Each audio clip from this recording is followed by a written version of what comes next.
누룩, 나비 효과, 고린도전서 5장 4절에서 8절 말씀 가지고 오늘도 하나님을 경험하겠습니다. 나비 효과.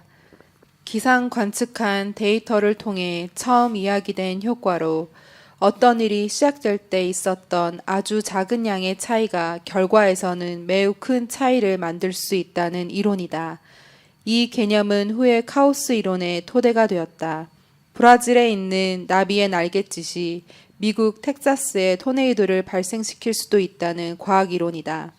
미국의 기상학자 에드워드 로렌츠가 1961년 기상 관측을 하다가 생각해낸 이 원리는 훗날 물리학에서 말하는 카오스 이론의 토대가 되었다. 변화무쌍한 날씨의 예측이 힘든 이유를 지구상 어디에서인가 일어난 조그만 변화로 인해 예측할 수 없는 날씨 현상이 나타났다는 것으로 설명한 것이다. 처음에 이 현상을 설명할 때는 나비가 아닌 갈매기가 사용되었지만 이후에는 시적으로 표현하기 위해 갈매기를 나비로 바꾸었다.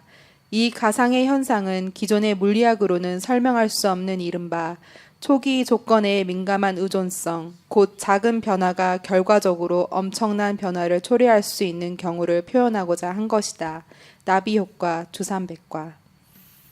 조금 이해가 안 될 수 있는 이론이죠. 그렇지 않습니까? 브라질에서 그 나비가 날개짓을 했는데 미국 텍사스에서 토네이도가 일어났다. 이걸 과학적 이론이다. 이렇게 얘기를 한단 말이에요. 지구상에 어디에선가 일어나는 작은 변화에 인해서 예측할 수 없는 날씨의 현상이 나타난다. 이렇게 설명하는 거, 이거 상식적으로 이해가 좀 어려운 부분일 수 있습니다. 그러나 그 현상은 분명히 일어났다는 것에 대한 확신을 가지고 있다는 점에서 이해하기는 어렵지만 받아들이는 느낌을 우리에게 준다는 거예요. 하지만 그것보다도 끝에 부분에 설명이 좀 있었지만 나비 효과에 대한 그 의미가 오늘은 중요한 겁니다. 보잘것없고 힘도 없음에도 불구하고 그 작은 나비가 날개짓한 결과가 토네이도가 돼서 우리에게 나타난다.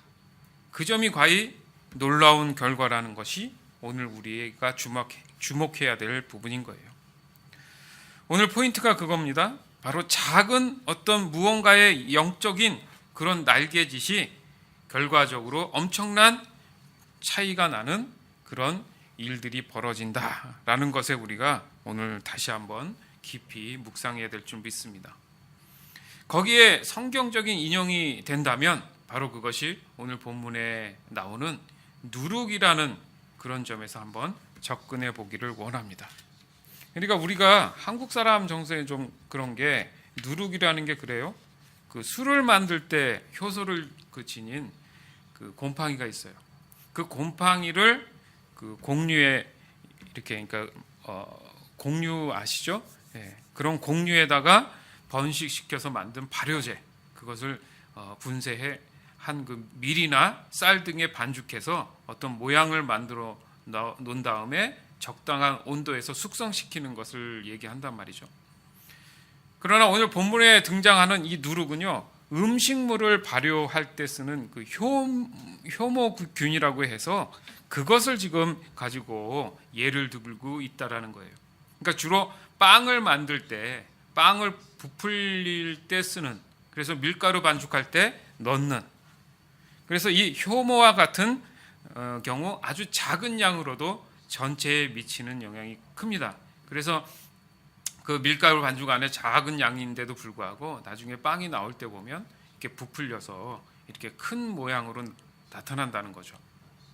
좀 더 쉽게 이 본문에 왜 누룩이 등장했는지를 설명을 하려고 한다면 그 당시에 어떤 정서를 좀 알아야 돼요. 그 당시에는 사두개인과 바리새인이라는 유대교에서 큰 대립을 형성하고 있는 그 종교적인 엘리트 집단들이 있었습니다. 아는 게 많죠, 성경적으로. 그런데 사두개인 같은 경우는 지나치게 현실적인 사람들이에요. 그러니까 여호와 하나님을 믿으면서도 사단, 마귀, 천사의 존재를 믿지 않았습니다. 그러니까 즉 눈에 보이는 것만을 믿는 아주 이성적인 사람들이었다는 거죠. 그 생각해 보면 오늘날도 이런 신앙을 가진 사람들이 있겠습니까? 없겠습니까? 있다라는 거, 존재한다라는 거죠. 그러니까 이 점이 바로 그들의 누룩일 수 있다는 거예요. 그들의 나비 효과는 결국은 영적인 것에서 영향을 받지 못하는 결과를 가져왔다라는 거죠. 이것은 우리가 잘 아는 그들이 종교적이고 또 율법주의적인 그런 성향에서 나타난 교만이라는 거예요. 그래서 우리가 늘 얘기하는 참 신학의 적은 교만입니다. 또한 바리새인이라는 부류가 있었는데 그 바리새인들의 과연 그러면 누룩은 어떤 것일까?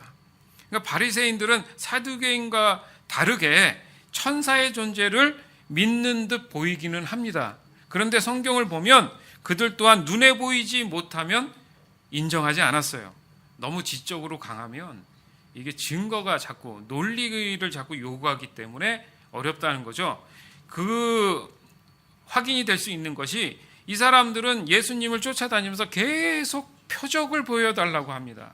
자꾸 보여달라고 하는 사람들이 바리새인들이었어요. 그러니까 하나님 입장과 그들의 입장이 좀 관심이 다른 거죠.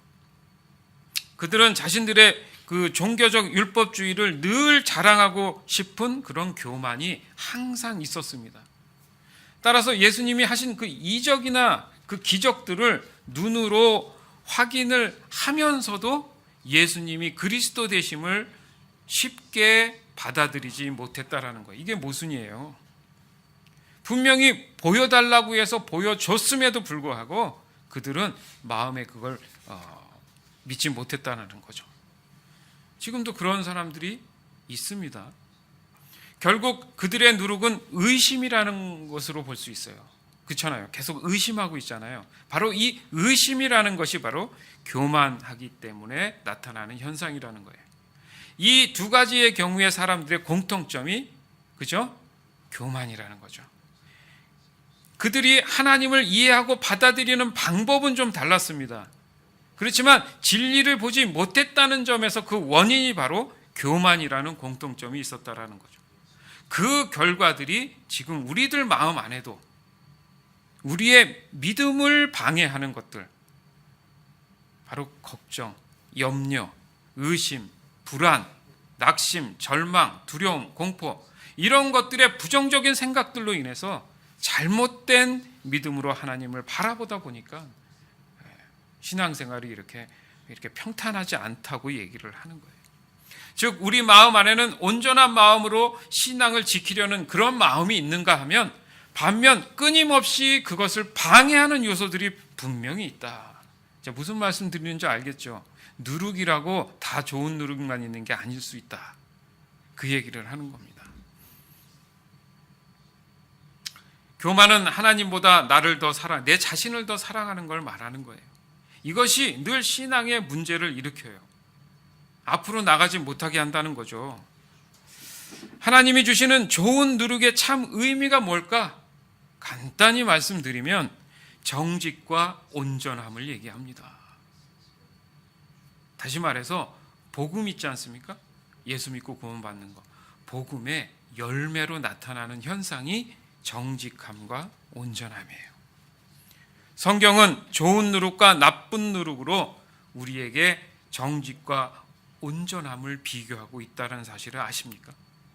먼저 오늘 본문을 통해서 나쁜 누룩을 좀 더 이해하길 바라요. 고린도전서 5장 6절 여러분이 자랑하는 것은 옳지 않습니다. 적은 양의 누룩이 반죽 덩어리 전체를 부풀게 한다는 속담을 알지 못하십니까? 아멘. 갈라디아서 5장 9절 적은 누룩이 온 덩이에 퍼지느니라. 아멘. 그러니까 성경에 여러 군데를 보면 이렇게 누룩에 대한 설명이 자주 나와요. 그러니까 이 적은 양의 누룩을 무시하지 못하는 것이 바로 빵을 만들 때 어떤 빵이 나오는지를 결정할 결정적인 요소가 된다는 겁니다. 좀 더 쉽게 얘기하면 마치 좋은 곰팡이가 그렇죠? 있고 나쁜 곰팡이가 있잖아요. 좋은 곰팡이를 쓰는 경우에 뭐 예를 들어서 유산균 같은 거 이렇게 마시는 것도 있고, 자 아까도 말씀드렸던 게 숙성해서 그 음식을 더 맛나게 만드는 경우도 있습니다. 그 반면에 어떤 음식을 오래 두면 곰팡이 생기죠. 그거 어떻게 해요? 버리지 않습니까? 쓰레기통에 버린단 말이죠. 이 두 가지 경우가 있다라는 거예요. 바리새인들과 사두개인의 그 누룩을 가진 그런 사람들이 지금도 오늘날도 교회 안에서 신앙 안에 분명히 가지고 있다라는 겁니다. 그들은 외식적인 종교적 행위를 통해서만이 구원을 얻는다고 믿고 있다라는 거죠. 하나님도 그것을 좋아하신다고 착각을 하고 있는 거예요. 그 생각들이 지금 우리도 제외는 아닐 수 있다라는 겁니다. 외형적으로 보면 그 사람들 외에는 천국에 들어갈 사람이 한 명도 없어요. 정직하긴 하니까. 반면 좋은 누룩의 경우는 이렇습니다. 고린도전서 5장 7절. 여러분은 새 반죽이 되기 위해 묵은 누룩을 없애버리셔야 합니다. 유월절 어린 양이신 그리스도께서 죽으셨으므로 사실 여러분은 누룩이 들어있지 않은 새 반죽이 되어 있습니다. 아멘. 그러니까 새롭게 반죽이 다시 된 거예요. 그러니까 과거 거는 다 버려버리고 새롭게 반죽이 됐는데, 과거에 묵은 것들을 다시 가져올 이유가 없지 않습니까? 그렇죠? 나쁜 누룩이 다시 새 반죽된 거에 들어가면 당연히 나쁜 게 된다는 거죠. 따라서 복음의 열매는 정직과 온유함인데, 이 정직과 온유함의 누룩으로 본다면 천국은 마치 부풀어진 그런 빵과 같다. 볼까요? 마태복음 13장 33절, 누가복음 13장 20절에서 21절. 예수님께서 또 다른 비유를 그들에게 말씀해 주셨습니다. 하늘나라는 누룩에 빗댈 수 있다. 여자가 누룩을 가져다가 밀가루 3포대에 섞어 넣었더니 반죽이 부풀어 올랐다. 예수님께서 또 말씀하셨습니다. 하나님 나라를 무엇에 비교할 수 있을까? 하나님 나라는 마치 누룩과 같다. 어떤 여자가 이것을 가져다가 밀가루 3말에 섞으니 전체가 부풀게 되었다. 아멘. 그죠? 그러니까 하나님 나라에 대한 누룩이 있어야지만이 하나님 나라가 완성이 된다는 거죠. 우리 마음 안에 그 누룩이 필요하다는 얘기죠. 새 부두에 새 것을 담아라. 다시 쉽게 말해서 우리가 예수 믿고 구원받았다는 것에 대한 의미에서 과거의 죄라는 것이 나쁜 곰팡이에요. 나쁜 누룩이었잖아요. 그러면 상해서 버려진다. 이거 죄의 나중의 싹은 사망이지 않습니까? 그러나 도리어 예수 믿고 구원받는다는 것은 이제 좋은 누룩을 받아서, 천국을 받아서 나를 더 영적인 것으로 활성화시킨다. 부풀어 올린다. 하나님 나라와 하나님과 함께 영생하게 된다. 이것으로 옮겨진 것을 얘기합니다. 즉 사망할 수밖에 없었던 내 자신이 생명으로 바꿔주시는 하나님의 전적인 은혜가 임한다. 그러니까 여러분, 귀향하는 신앙생활 정말 잘 해야 됩니다. 온전히 잘 믿어야 된다는 얘기예요. 그럼 어떻게 좀 구체화적으로 우리는 살아가야 될까? 서두에도 말씀드렸지만 정직과 온전함이라는 누룩을 품고 살아야 되는 줄 믿습니다. 그게 천국을 품고 사는 거예요. 고린도전서 5장 8절. 이러므로 우리가 명절을 지키되 묵은 누룩으로도 말고 악하고 악의에 찬 누룩으로도 말고 누룩이 없이 오직 순전함과 진실함의 떡으로 하자. 아멘. 보세요. 악하고 악의에 찬 누룩으로 말고 그걸 다 없애고 그런 누룩 없이 오직 순전함과 진실함, 이게 바로 정직과 온전함을 깨닫고 알고 받아들였을 때, 천국을 받아들였을 때 사는 그리스도인의 삶이라는 거예요. 요즘 저희 교회에서 교회적으로 하는 것이 지금 성경 통독인데 역대하 말씀을 지금 하고 있어요. 지금 그 지나고 있죠. 그래서 역대하 25장에서 28장 말씀 금요일 겁니다. 거기에도 보면 각 장에 남유다 왕의 어떤 행적들이 나와요. 좀 더 여러분 역사적으로 설명하면 솔로몬, 그러니까 다윗의 아들 솔로몬 그 세대 이후로 이스라엘이 남북으로 갈라졌습니다. 그래서 북이스라엘, 남유다 이렇게 이름을 해서 역사가 일어나는데, 거기에 지금 우리가 통독하고 있는 부분 중에서 바로 남유다 왕국의 왕들 4사람이 지금 그 소개가 되고 있어요. 거기에서 첫 번째로 그 야마샤라는 왕이 있습니다.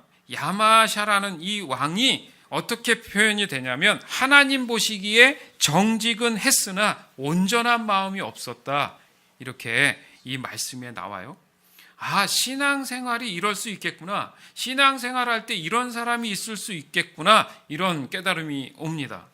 그러니까 잘한다 못한다 이것이 단순한 게 아니라 어느 정도 잘할 수는 있지만 못하는 것도 있다. 그러니까 어설프거나 부족하거나 그럴 수 있다. 그럴 때 온전하지 못하다라는 말을 할 수 있겠구나.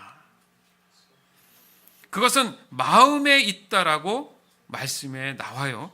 그러니까 마음으로부터 온전함이 시작된다라는 얘기죠. 마치 아까 소개했던 사두개인들과 같은 의미입니다. 그러니까 정직함으로 행했다는 점에서는 하나님께서 점수를 좀 준 것 같아요.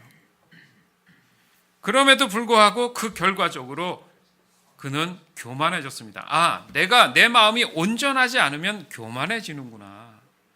그래서 그는 하나님을 버렸다라고 표현을 해요. 또 두 번째 왕, 소개됐던 왕, 그 우시야 왕은 하나님 앞에 처음에는 정직과 온전함으로 나갔습니다. 즉 하나님을 찾는다고 그 표현이 나와요. 아, 온전함이라는 게 하나님 찾는다 이렇게 나오는데, 결과적으로 나중에 교만이 또 찾아와 가지고 그가 죽게 되는데, 얼마나 교만해졌냐면 하나님의 성물, 하나님이 절대 제사장 위에 만지지 말라는 것을 만지게 됩니다. 만지는 순간 이마부터 시작해서 문둥병에 걸려요. 나병에 걸려서 여생을 보내다가 그렇잖아요. 문둥병은 하늘이 내린 병인데 그 조상의 묘와 함께 할 수 없다. 왜요? 병든 몸이니까. 그래서 그냥 땅에 묻는 그런 처참함이 결과적으로 나타났다. 이게 표현이 됩니다. 그 다음으로 나온 소개된 왕이 요담이라는 왕인데 굉장히 짧게 나오고 심플합니다. 근데 유일하게 이 요담 왕은 정직함과 온전함으로 여생을 보내서 하나님의 형통함을 받습니다. 우리의 신앙에 있어서 반복적으로 강조되는 이 복됨의 삶은 하나님 보시기에 과연 정직했느냐, 온전했느냐, 이 두 가지의 부분에 분명히 결과적으로 나타난다는 거죠. 하나님은 그걸 보신다는 거예요. 그거에 따라서 내 삶이 어떻게 자유할까, 형통할까가 따라온다는 얘기입니다. 이 정직함이 바로 하나님의 말씀에 순종하는 삶을 얘기해요. 온전함은 얼마 전에 함께 나누었던 설교 말씀에도 같이 했죠. 바로 하나님과 날마다 함께하는 것. 늘 내가 하나님을 구하고 찾고 있느냐, 하나님 안에서 지내고 있느냐, 이것이 온전함이라고 함께 나눴어요. 그럼에도 불구하고 마지막 소개됐던 아하스라는 왕은 완전히 이것도 아니고 저것도 아닌 최악의 범죄를 저질러서요, 잔인하게 그 백성들에게 죽임을 당합니다. 가슴 아픈 일이죠. 그러니까 보면은 신앙이라는 것이 매일 동일하게 신실할 수는 없다는 거 우리 인정해야 되지 않겠습니까? 그렇죠? 어제와 오늘이 좀 다르고 오늘과 내일이 다를 수 있는 게 신앙 아니겠어요? 그 점이 참 비극인 것 같아요. 즉 이런 말씀들이 하나님 앞에 주어진 이 성경의 이 말씀들이 수두룩하게 나와서 참 좋은데 이것을 깨닫지 못하는 사람들이 세상에 너무 많이 널려 있다라는 거. 그래서 저주를 받을 수밖에 없다라는 거. 이게 가슴 아픈 일이에요. 모든 것이 다 설명되었음에도 불구하고 은혜를 받는 사람들은 끝까지 계속 은혜를 받는데 저주를 받는 사람들은 끝까지 저주를 받는 게 참 비극이라는 거죠. 수많은 범죄자들이 있습니다. 그죠? 얼마 전에도 또 총기 사고가 나고 반복적이지 않습니까? 이런 동일한 범죄가 왜 이렇게 반복될까? 이게 잘못됐고 문제가 있고 그 범죄를 저지르면 사형도 당할 수 있음에도 불구하고 사람들은 똑같은 범죄를 저지르고 있다. 참 이게 어떻게 보면 어리석은 거잖아요. 그죠? 참 이게 비극이란 말이죠. 그들이 눈에 보이는 그런 중범죄를 저질러서 사형을 당할 수 있습니다. 그런데 우리가 지금 관가할 수 있는 게 뭐냐 하면 그들은 잘못했어. 내가 봐도 그건 사형감이야. 이렇게 얘기를 하면서도 불구하고 그리스도인인 우리 입장에서는 하나님 보실 때에 정직한 마음, 온전한 마음, 그 신실한 마음을 유지하지 않는 경우에도 결과적으로는 사망이 있다라는 거죠. 그게 무슨 말이냐면 사형을 당해서 사망이나 어쨌든 사람은 죽고 나서 끝이잖아요. 그럼에도 불구하고 결국에 가서는 천국에 이를 것이냐 이루지 못할 것이냐의 문제라거든요. 그러니까 중범죄자든 아니든 그게 상관없이 하나님이 보시는 관점은 내 마음 안에 정직함과 온전함이 있느냐, 그 누룩, 복음에 대한 열매를 늘 내가 지니고 있느냐, 이 문제라는 거예요. 그러니까 내 삶에 그것을 가지고 나비 효과가 나타내기 위해서는 하나님의 지혜가 필요한 거죠. 내가 어떻게 삶을 이끌어 나갈 것인지가 굉장히 중요한 거라는 거죠. 성경은 이와 같은 결과에 대한 표현으로 어두움 밖에 내어 쫓아 그 어둠에서 슬피 울며 이를 갈리라, 이런 말씀이 있습니다. 좀 쉽게 얘기하면 이제 그때 가서 죽도록 후회해도 회복할 길이 없다, 이 얘기가 돼요. 좀 거친 얘기일 수 있는데 왜 하느냐, 요즘 더 힘들어요. 여러분, 신앙생활하는 게 영적으로도 더 힘들어요. 교회가 껍데기하고 사람은 많은데요, 그 목사님들 고민 들어보면 똑같아요. 그건 규모하고 상관이 아무것도 없습니다. 성도들이나 목회자들이나 다 영적으로 피폐한 건 다 마찬가지예요. 여러분, 도리어 저는 긍정적으로 우리 교회만큼이라도 우리는 감사할 뿐입니다. 그래도 순전하고 정직함과 온전함으로 나가려는 그런 마음들이 분명히 있다고 저는 확신을 하기 때문에 그래요. 사랑하는 여러분, 지금 나의 신앙은 정직함은 있는데 온전함이 부족합니까? 아니면 처음에는 정직함과 온전함이 있었지만 시간이 흐르면서 변질돼 가고 있습니까? 아니면 아직은 정직함과 온전함으로 나의 신앙을 유지하고 있습니까? 우린 말씀을 통해 그에 따르는 결과들이 분명히 무엇인지 알고 있어요. 우리가 애들이 아니지 않습니까? 성인들이라고 하잖아요. 몸만 성인입니까? 정신적으로도 성인 아닙니까? 그러니까 똑같은 얘기를 앵무새처럼 계속 떠든다는 것은 어떻게 보면 유치한 거예요. 하나님은 신실한 마음으로 정직함과 온전함을 받아들이는 사람들에게 형통함을 주시는 거예요. 사랑이란 이유로 그렇지 않음에도 불구하고 주시는 게 아니라니까요.